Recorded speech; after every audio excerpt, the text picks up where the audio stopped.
নমস্কার বন্ধুরা, আশা করি সবাই ভালো আছেন। আজকে আমি আবার আরেকটা নতুন ভিডিও নিয়ে উপস্থিত হয়েছি। আমি সুমন দত্ত, আর আমি প্রত্যেকদিন এই চ্যানেলে নতুন নতুন তথ্য আপনাদের সাথে শেয়ার করে থাকি। আজকের বিষয় হলো বর্ণ। এই বর্ণটা টেট 2 টেট 1 দুটো এক্সামে আপনাকে সাহায্য করবে।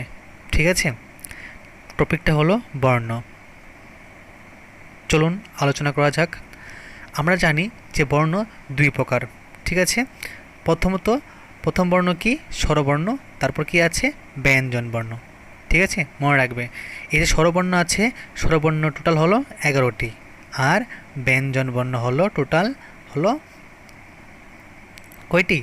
39টি। কয়টি? 39টি হলো ব্যঞ্জন বর্ণ। ঠিক আছে, কি কি আছে স্বরবর্ণের মধ্যে আমরা তো সবাই জানি। স্বর, স্বরয়া, রস্বই, দীর্ঘি, রস্য, রস্বরি, রি, এ, ওই, উ, ঔ। ঠিক আছে, আর ক, খ, ঘ, গ যা আছে তোমরা এখান থেকে একটা স্ক্রিনশট নিয়ে নেবে। প্রত্যেকটি কয়টা করে আছে এখানে লেখা আছে, সাইডে দেখে নেবে। ঠিক আছে, মোট 50টি আছে। তারপর আসছি আমরা বর্ণ কাকে বলে। সাধারণত আমরা বর্ণ কাকে বলে বুঝি? যে বাকযন্ত্রের স্বল্পতম প্রয়াসে উচ্চারিত শব্দের ক্ষুদ্রতম অংশকে ধ্বনি বলে। আর এই ধ্বনিকে যখন আমরা বিভিন্ন চিহ্ন বা সংকেতের দ্বারা লিখিতভাবে প্রকাশ করি, ধ্বনির প্রকাশের সেই সকল চিহ্ন বা সংকেতকে বলা হয় বর্ণ। ঠিক আছে, লক্ষ্য রাখবে বর্ণ কাকে বলে। বর্ণ দুই প্রকার। কি কি? স্বরবর্ণ আর হলো ব্যঞ্জন বর্ণ। স্বরবর্ণ যে সকল বর্ণ অন্য কোনো বর্ণের সাহায্য ছাড়াই স্পষ্টভাবে উচ্চারিত হয় এবং অন্য বর্ণের উচ্চারণে সাহায্য করে, সে সকল বর্ণগুলিকে বলা হয় স্বরবর্ণ। বাংলায় স্বরবর্ণ আছে মোট 12টি, কিন্তু এখানে দেখো আমি প্রথমে বলেছিলাম 11টি কারণ বলার হলো লি এর কোনো ব্যবহার নেই, তাই স্বরবর্ণের সংখ্যা হলো 11টি। ঠিক আছে, যদি পরীক্ষায় কোনো একটা অপশানে 12 থাকে তোমরা 12 লিখতে পারো, 12 লিখলেও ভুল নেই। স্বরবর্ণের শ্রেণীবিভাগ। স্বরবর্ণকে দুই প্রকার ভাগ করা যায়, হ্রস্বস্বর আর দীর্ঘস্বর। ঠিক আছে, এখন আমরা পড়ব যে হ্রস্বস্বর কাকে বলে। যে সকল স্বরবর্ণ উচ্চারণে কম সময় লাগে সে সকল বর্ণকে হ্রস্বস্বর বলে। বাংলায় বর্ণমালায় হ্রস্বস্বরের সংখ্যা 4টি, যথাক্রমে স্বর, রস্বই, রস্য এবং রস্বরি। সংস্কৃতের মতে হ্রস্বস্বরের সংখ্যা হলো 1টি। ঠিক আছে, তারপর আছে দীর্ঘস্বর। দীর্ঘস্বর মানে বোঝা যাচ্ছে দীর্ঘ, মানে যে সকল স্বরবর্ণ উচ্চারণে স্বরবর্ণের তুলনায় অধিক সময় লাগে সে সকল স্বরবর্ণগুলিকে বলা হয় দীর্ঘস্বর। ঠিক আছে, বাংলায় বর্ণমালার সঙ্গে এই যে দীর্ঘস্বর আছে 7টি। আ, ই, দীর্ঘ, এ, ওই, উ, ঔ, 7টি। ঠিক আছে, বর্ণমালায় যে বাংলা আছে, বাংলার মধ্যে বর্ণমালার যে দীর্ঘস্বর তার মাত্রা হলো 1টি, কিন্তু সংস্কৃতের মতে 2টি। ব্যঞ্জন বর্ণ। যে সকল বর্ণ স্বরবর্ণের সাহায্য ছাড়া উচ্চারিত হতে পারে না সে সকল বর্ণ হলো ব্যঞ্জন বর্ণ। বর্ণমালায় ব্যঞ্জন বর্ণের সংখ্যা 40টি, কিন্তু চন্দ্রবিন্দু ছাড়া 39টি। ওকে, এখন আমরা আলোচনা করব বর্ণের পার্টগুলো। ঠিক আছে, চলো আলোচনা করা যাক। প্রথম আছে কি? স্পর্শবর্ণ। স্পর্শবর্ণ কয়টি? 25টি, মানে ক থেকে ম পর্যন্ত যা আছে সবগুলো হলো স্পর্শবর্ণ। তারপর আছে উষ্ণবর্ণ 4টি, তালবস্য, মূর্ধন্যস্ব, দন্ত্যস্ব, হ।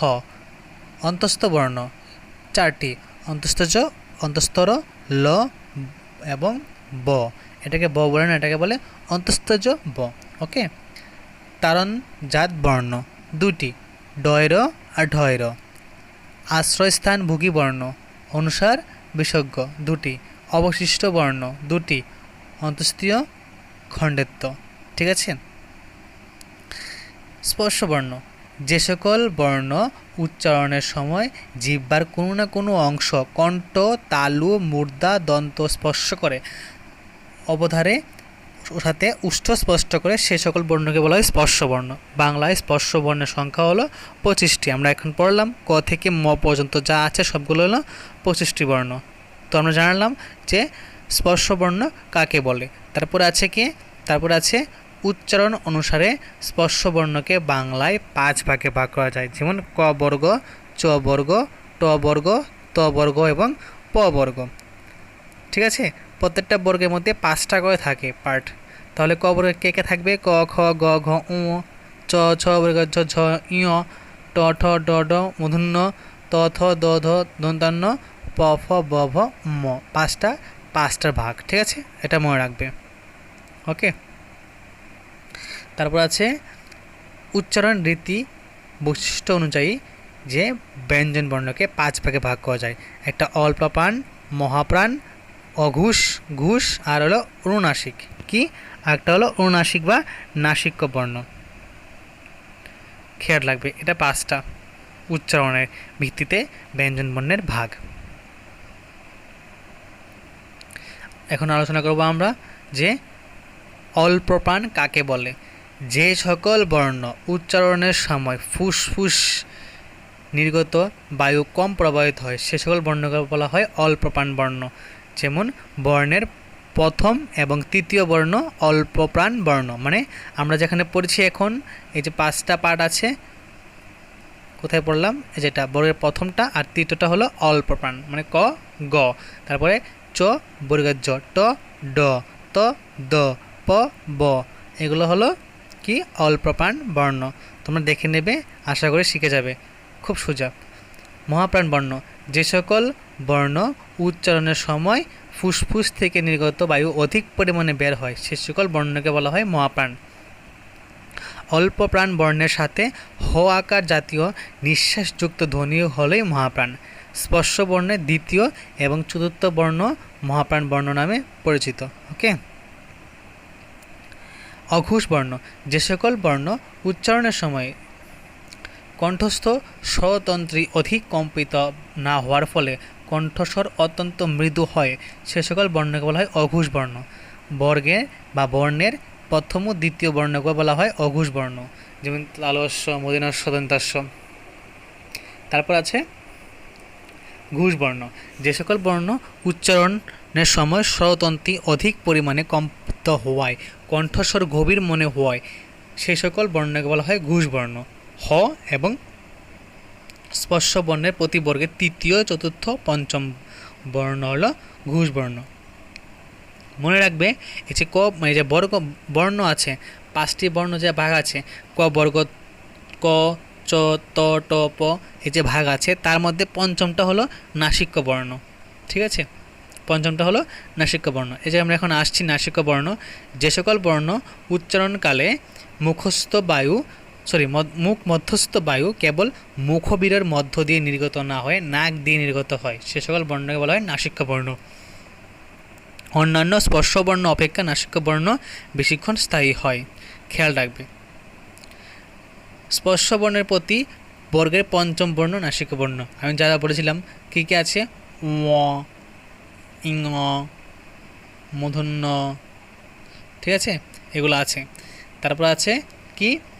উষ্ণবর্ণ, যে সকল বর্ণ উচ্চারণের সময় শ্বাসবায়ুর প্রাধান্য অধিক, অর্থাৎ যতক্ষণ শ্বাস থাকে ঠিক ততক্ষণ এই বর্ণের উচ্চারণ প্রসারিত হয় সে সকল বর্ণগুলোকে বলা হয় উষ্ণবর্ণ। কি?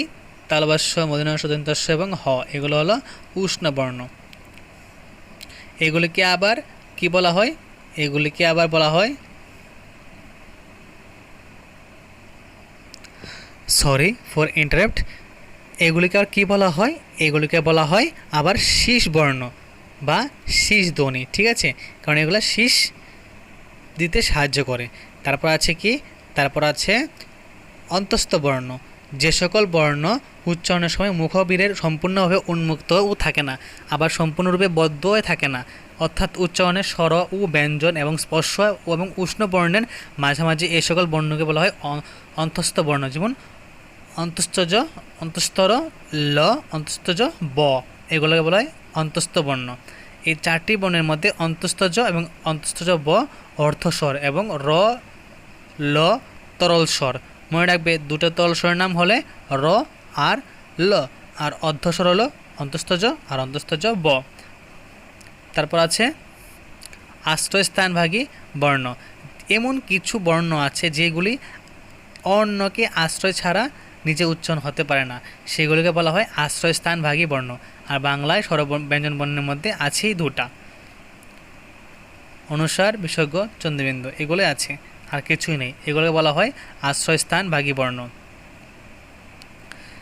নিচে আমি একটা চার্ট দিয়েছি যে কোনগুলা রসস্বর, দীর্ঘস্বর, স্পর্শবর্ণ, তারপর আছে উষ্ণবর্ণ, অন্তস্থ বর্ণ, তারণজাত বর্ণ, অল্পপ্রাণ বর্ণ, মহাপ্রাণ বর্ণ, অঘোষ বর্ণ, তারণজাত বর্ণ, সেম আরেকটা আছে কি নাসিক্য বর্ণ, এগুলা। ঠিক আছে, তার থেকে বেশি কিছু নাই। আর আপনারা যদি ঠিকঠাক করে এই বর্ণের সিলেবাসটা কমপ্লিট করতে পারেন, আশা করি পরীক্ষার মধ্যে 2 নম্বর আসবে বর্ণ থেকে। ঠিক আছে, যদি আমার এই ছোট্ট সাহায্যটা আপনাদের খুবই সাহায্য করে থাকে, তাহলে আমাকে একটা সাবস্ক্রাইব আর একটা লাইক করে উৎসাহিত করবেন। ধন্যবাদ।